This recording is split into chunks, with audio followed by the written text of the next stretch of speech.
李宁的反五系列旗下，现在的鞋款也是越来越多了。从最早的反五到后来的游击，还有一双就是定位相对来说会比较高一些的。我们今天的主角这一双追猎一 Super。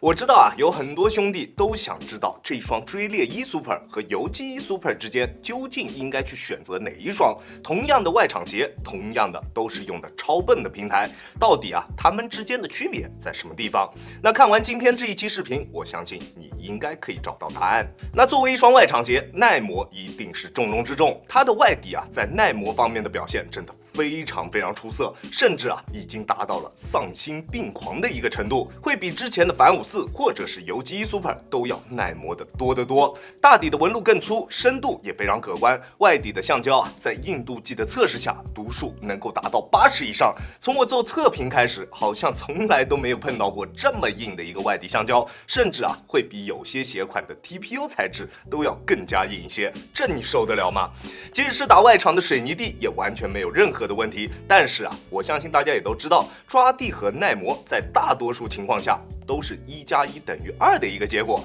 除非用一些特殊材质啊。那当然啊，这一双追猎一 Super 并没有使用像是 GCU 这样的材料，所以它的抓地也就要稍微差那么一点点了。尤其是在一些比较光滑的场地上面，像是室内的木地板或者是环氧树脂场地，都不是特别适合这一双鞋去进行发挥。在这些场地上面啊，除非场地上特别干净，一尘不染，不然它的抓地就会稍微差那么点意思。即使你一直用手去擦着它的鞋底，在场上它还是会出现打滑的情况。所以这双鞋我只推荐大家在外场的塑胶场地或者是水泥地上面使用。反正啊，耐磨已经是给大家拉满了，即使是在粗制的水泥地上面，它应该啊也能坚持比较长的一段时间。而且像这一类的场地，不管穿什么鞋都能有比较不错的抓地表现。所以如果你正巧啊平时打球的场地就是这种颗粒比较粗的，对于球鞋的抓地没什么要求的场地，那选择这双鞋完全没有任何问题，好吧？而相比反五和游击，它另一个比较大的优势就是它的整体强度，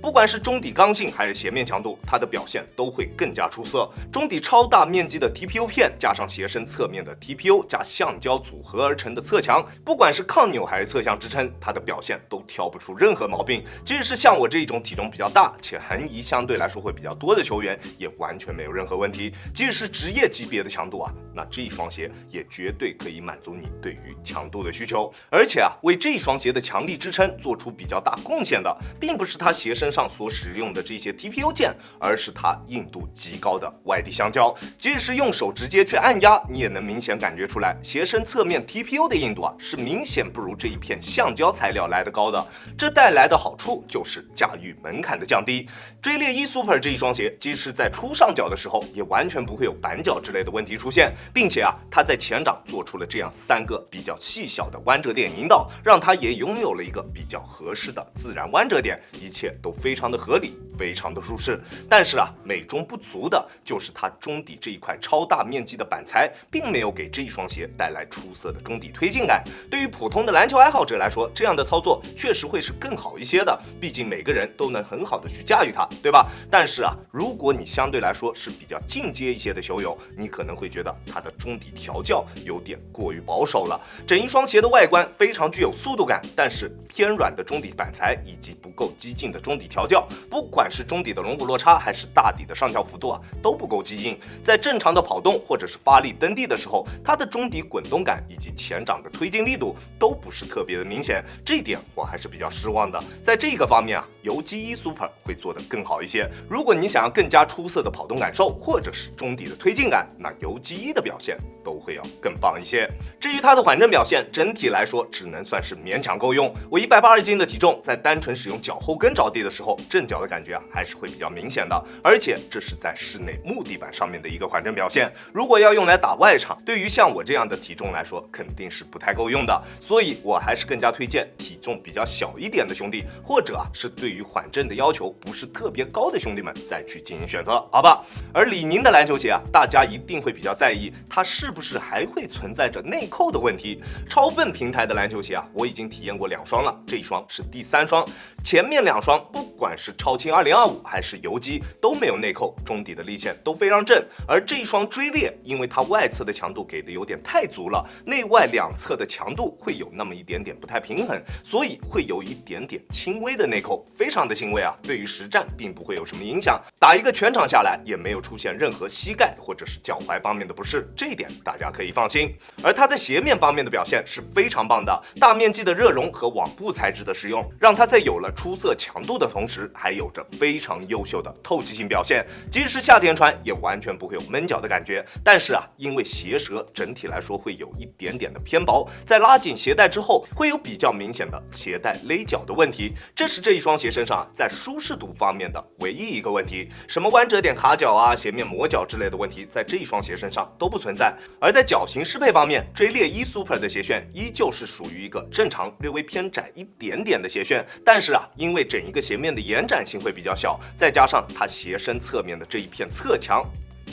啊，确实强度会比较高一些。那宽脚的兄弟们就尽量不要去选择了，大概率啊会有比较明显的顶脚情况出现，好吧？当然，窄脚或者是正常脚型的兄弟们去选择它都没有任何问题，并且都能得到不错的包裹锁定。锥裂1 Super 的包裹锁定是非常出色的，前中后3段包裹都非常棒，不管是在做一些大幅度变向还是急停急起的时候，它的鞋面都能一直很好的贴合住我们的双脚，脚在鞋内不会出现任何位移，也不会有掉跟或者是顶脚趾的情况出现，整一个鞋脚一体性的表现非常棒，非常出色。而这一双锥裂1 Super 和游击1 Super 之间啊，除了在中底的体验上差异会比较大之外，还有一个比较大的不同之处，就是他们的打法倾向性会明显不太一样。看过我游击1 Super 那一期视频的兄弟们应该都知道啊，游击1 Super 的弧形外底还是比较夸张的，整一双鞋的风格调教会更加偏向于灵活性，而锥裂则完全不同，它的大底造型更加的平整，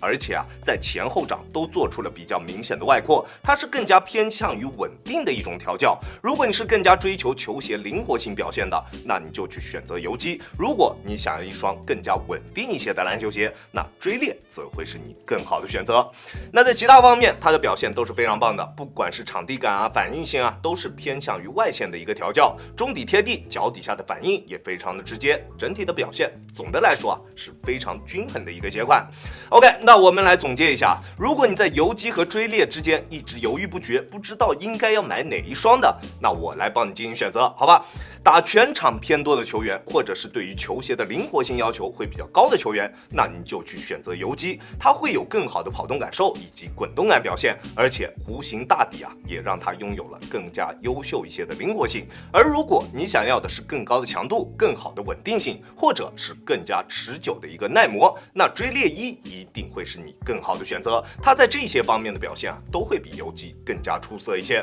锥裂1 Super 就是这样一双超级耐磨的外场好鞋。如果你打半场偏多，对于球鞋的强度啊、耐磨啊以及稳定性会有比较高一些的需求，那这一双鞋会非常的适合你。OK， 这就是本期视频的全部内容了。再次感谢大家观看本期的亚当球鞋。如果你觉得我的视频还有点意思，欢迎大家在各大平台搜索亚当球鞋找到我，记得要点击关注哦，这会对我有非常大的帮助。好了，那我们下期视频再见吧，大家有空来做 ，Peace。